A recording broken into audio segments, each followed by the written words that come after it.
پاس کوئی بیری بیڑا نہ تھا، وہ کچھ بھی نہیں تھا، ایک آدمی تھا فاروق اعظم اس کا نام تھا، اور وہ فاروق اعظم کھدر کے پرانے کپڑے پہن کے جن پہ 17 پیون لگے ہوئے تھے وہ بیت المقدس کو فتح کرنے کے لیے جاتا ہے. غلام ساتھ ہے، غلام کا نام اسلم ہے. اسلم غلام کیا کہتا ہے؟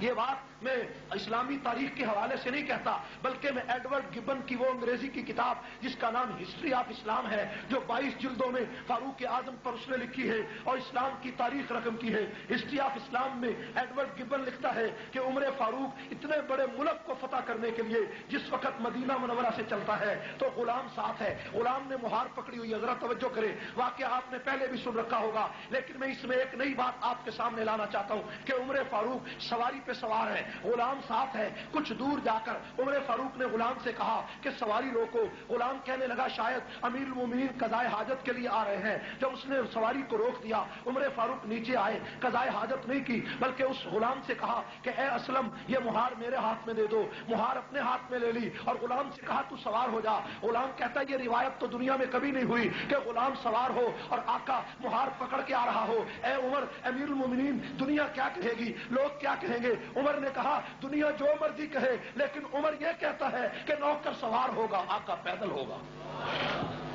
میرے بھائیوں، انسانی حقوق کی پاسداری اس سے بہتر بھی کوئی آدمی کر سکتا ہے؟ مکہ مدینہ سے چلے، مدین کی بستی گزر گئی، علاقے خراسان کے گزر گئے، کئی علاقے گزر گئے اور تبوک اور جناب جبیل کی بستیاں گزر گئی، اور اس کے بعد اردن کا علاقہ آیا تو بیت المقدس آیا. تو کیا ہوا میرے بھائیوں؟ باری باری فاروق اعظم نیچے اترتے ہیں، اوپر چڑھتے ہیں، نیچے اترتے ہیں، سواری پہ سوار ہوتے ہیں. جس وقت بیت المقدس سامنے نظر آیا تو کیا منظر تھا کہ فاروق اعظم کے پھر نیچے پیدل چلنے کی باری تھی، اسلم کے سوار ہونے کی باری تھی. فاروق اعظم جب نیچے مہار لے کر چلنے لگے تو اسلم نے کہا کہ امیر المومنین عیسائی کیا کہیں گے، یہودی کیا کہیں گے کہ مسلمانوں کے خلیفہ کو، مسلمانوں کا خلیفہ اتنا بے بس اور لاچار تھا کہ خود پیدل تھا. اسلم کہتا ہے میں اس وقت حیران رہ گیا کہ جب عمر فاروق نے جو پاؤں میں جوتا پہنا تھا وہ جوتا ٹوٹ گیا اور عمر فاروق کے ایک ہاتھ میں ایک جوتا پکڑا ہوا ہے، دوسرے ہاتھ میں مہار پکڑی ہوئی ہے.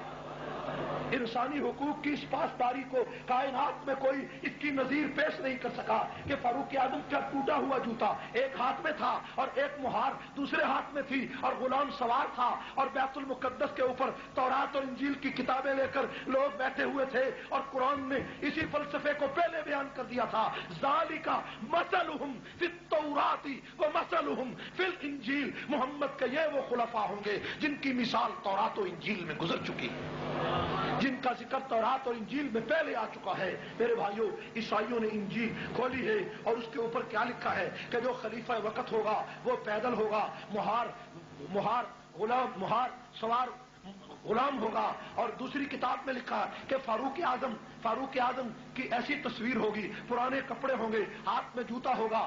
آپس میں اختلاف ہو گیا، پڑھنے والوں کا اختلاف ہو گیا، کسی نے کہا پیدل عمر ہے، کسی نے کہا سوار عمر ہے. حضرت عمر فاروق کے ہاتھ میں جوتا تھا. اسلم نے کہا امیر المومنین خدا کا واسطہ دے کر کہنا چاہتا ہوں کہ آپ کے ہاتھ میں جوتا ہے اور مہار ہے، یہ دشمن کیا کہے گا کہ اس نوکر کو، اس غلام کو کوئی سلیقہ نہ آیا، خدا کے لیے آپ نیچے سے اوپر آ جائیں. عمر نے کہا کہ باری تیری سوار ہونے کی ہے، عمر کی پیدل چلنے کی ہے. عمر کو یہ پرواہ نہیں دنیا کیا کہے گی، عمر یہ سوچتا ہے تیرا پیغمبر کیا کہے گا. میرے بھائیوں، فاروق اعظم پیدل، لیکن جب وہاں پہنچے تو کیا ہوا؟ بڑے بڑے عیسائی اور بڑے بڑے ان کے بشپ اور پادری آگے بڑھے، اعظم سے ملاقات ہوئی اور ملاقات کر کے چابیاں بیت المقدس کی فاروق اعظم کے ہاتھ میں دے دی. فاروق اعظم نے فرمایا کیا بات ہے؟ کہنے لگے ہماری کتاب میں لکھا ہے کہ مسلمانوں کا جو دوسرا خلیفہ ہوگا جب وہ آئے گا تو اگر تم نے اس سے لڑائی لڑی تو تمہارا بیج ختم ہو جائے گا، اس لیے چابیاں اپنے ہاتھوں سے تمہیں دے رہے ہیں. فاروق اعظم اندر چلے گئے. توجہ فرمائیں، فاروق اعظم اندر گئے. فاروق اعظم نے سجدہ شکر ادا کیا.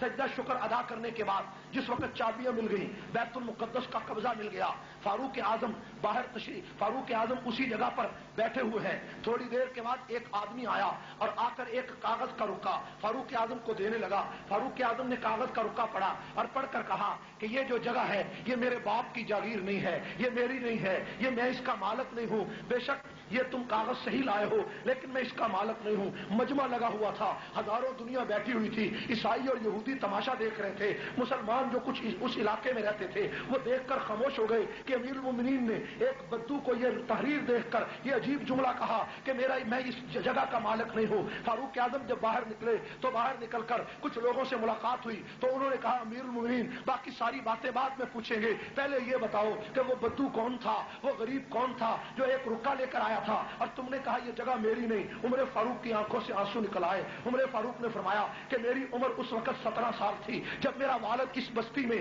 اس علاقے کے اندر بکریاں چرانے آیا اور عمر بھی اس کے ساتھ تھا. میں سارا دن بکریاں بیت المقدس کی بستیوں میں چراتا اور شام اور دوپہر کو آ کر اس بیت المقدس کی دیوار کے نیچے جہاں سایہ ہوتا لیٹ جاتا. ایک دن میں لیٹا ہوا تھا کہ میں نے دیکھا تھوڑی دیر کے بعد جب میری آنکھ کھلی تو ایک آدمی میرے پنڈلی سے کپڑا ہٹا کر میری پنڈلی کو دیکھ رہا ہے, پنڈلی کو دیکھتا ہے, کبھی میرے چہرے کو دیکھتا ہے. فاروق اعظم کہتے ہیں جب میں اٹھ بیٹھا تو کہنے لگا اے نوجوان تیرا نام کیا ہے؟ میں نے کہا میرا نام عمر ہے. تیرے باپ کا نام کیا ہے؟ کہنے لگا باپ کا نام خطاب ہے. جب یہ میں نے کہا تو تھوڑی دیر کے بعد وہ کاغذ لے آیا, کاغذ لا کر کہتا ہے اے عمر اس کاغذ پہ لکھ دو کہ جب میری حکومت اس علاقے میں آئے گی تو یہ جگہ میں تجھے دے دوں گا, یہ بستی تجھے دے دوں گا, یہ خطہ تجھے دے دوں گا. عمر کہتے ہیں میں نے جان چھڑانے کے لیے اسے لکھ دیا کہ میری حکومت کہاں آئے گی, میری حکومت کون لائے گا, میری حکومت یہاں کیسے آئے گی. میں نے لکھ دیا کہ جب میری حکومت ہوگی میں یہ جگہ تجھے دے دوں گا. آج جب بیت المقدس کی چابیاں مجھے ملی تو وہی بدو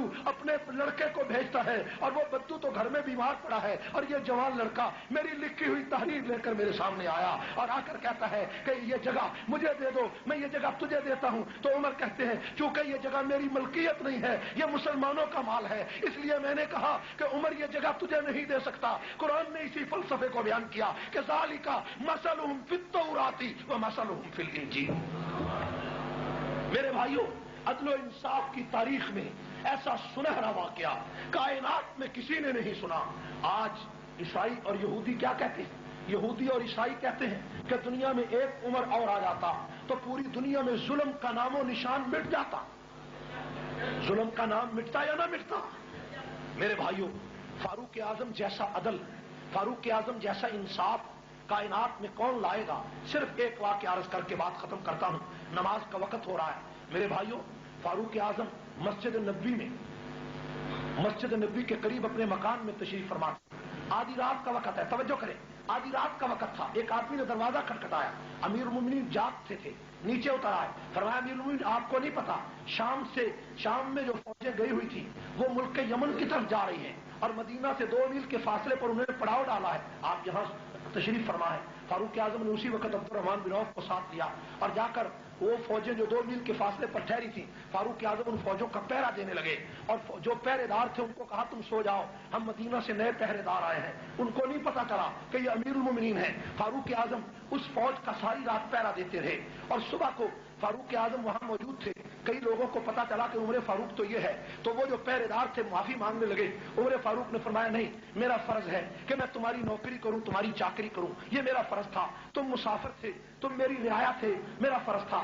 جب کھانے کا وقت آیا تو عمر فاروق سالن تقسیم کرنے کے لیے خود بیٹھ گئے. عمر فاروق سالن تقسیم کر رہے ہیں. ایک آدمی کو دیکھا کہ وہ دائیں ہاتھ سے کھانا کھانے کے بجائے بائیں ہاتھ سے کھانا کھانے لگا. عمر فاروق اس کے پاس گئے, کہنے لگے اے نوجوان تجھے نہیں پتا حضور کی سنت دائیں ہاتھ سے کھانا کھانا ہے, تو بائیں سے کھانا کھا رہا ہے. اس نے کہا عمر تو نہیں جانتا یہ میرا دایاں ہاتھ غزوہ موطا میں کٹ گیا تھا جب میں رسول اللہ کے ساتھ جنگ میں گیا تھا, دیکھو یہ میرا کٹا ہوا ہاتھ ہے. عمر فاروق زاروں قطار رو پڑے, وہ عمر کے قدموں میں گر گیا. امیر المومنین کیوں روتے ہو؟ فرمایا اس لیے روتا ہوں اگر قیامت کے دن رسول اللہ نے پوچھ لیا کہ تیری فوج میں ایک ایسا سپاہی تھا جس کا ہاتھ کٹا ہوا تھا, وہ کھانا کیسے کھاتا ہوگا, وہ کپڑے کیسے دھوتا ہوگا, عمر تو نے اس کا غلام مقرر کیوں نہیں کیا؟ عمر کے پاس اس کا کوئی جواب نہیں. اے بدو مجھے معاف کر دے, میں قیامت کی رسوائی سے بچنا چاہتا ہوں.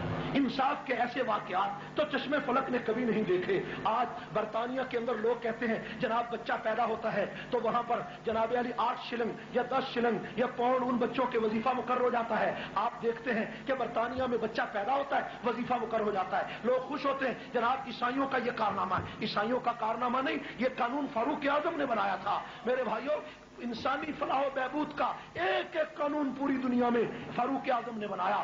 سرائے عمر فاروق نے بنائی, مسجد عمر فاروق نے بنائی, فوج عمر فاروق نے بنائی, چوکیاں عمر فاروق نے بنائی, پہرے دار عمر فاروق نے بنائے, رعایا کو ایک ایک آدمی کے گھر جا کر پوچھنے کا پورا طریقہ سلیقہ عمر فاروق نے بنایا, گورنروں کو نوکر عمر فاروق نے بنایا, قاضیوں کو غلام عمر فاروق نے بنایا, وزیروں کو غلام عمر فاروق نے بنایا. لاؤ پوری کائنات میں کتنی حکومتیں بدل گئیں, ایک حکمران ایسا بتاؤ کہ جو بیوہ عورت کا دروازہ کھٹکھٹا کے کہے کہ اے اماں میں تیرا نوکر تیرے دروازے پہ آیا ہوں, اور جب ساری رات اس کے لیے لکڑیاں اور چارہ ڈھوتا رہا, صبح کو پتا چلا کہ دنیا کا خلیفہ یہی فاروق اعظم. ایسا کوئی انسان تو